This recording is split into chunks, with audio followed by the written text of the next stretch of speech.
Hello, I'm John Green, and this is Miss Owen's AP World History class. Today we are going to discuss the Indian Ocean trade routes.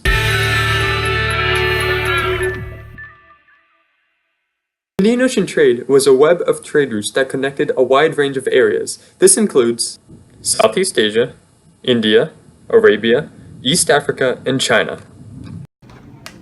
There are many examples of the Indian Ocean trade route in action. In East Africa, city-states traded with inland kingdoms such as Zimbabwe to capture gold, ivory, or iron in order to sell to regions like India, Southeast Asia, and China. Thank you, Thought Bubble. You may be thinking, John, why is it important that I need to know all this stuff?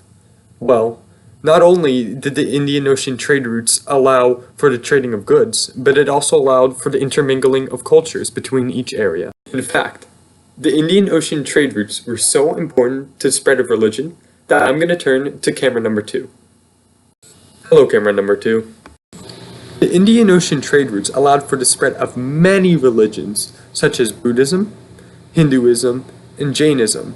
They spread all the way from India to Southeast Asia. In fact, Islam was able to spread the same exact way centuries later.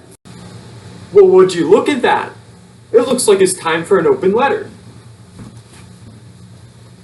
Oh wait, but first, we need to see what's inside the secret compartment.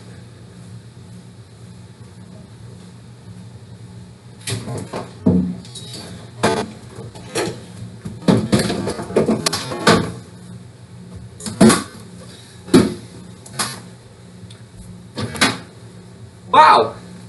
It's a French beret. You know, this hat, it's been through a lot. It's come from overseas, all the way from France. You know, whenever I wear this hat, it reminds me of how important boats were to the Indian Ocean trade routes.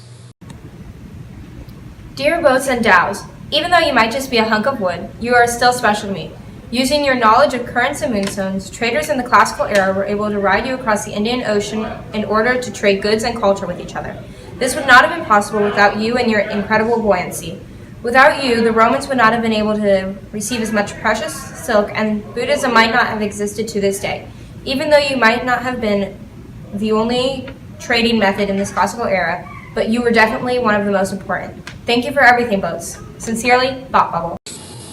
Often, when one thinks of a trade route, they think of going from one location to another. But with the Indian Ocean trade routes, that is much farther from the case. Many kingdoms and empires were involved in the Indian Ocean trade routes, such as the Mauryan Empire in India, the Han Dynasty in China, the Achaemenid Empire in Persia, and the Roman Empire in the Mediterranean. The Romans often bought silk from China.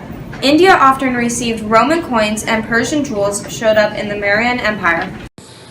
Thank you for watching this presentation of the Indian Ocean trade routes.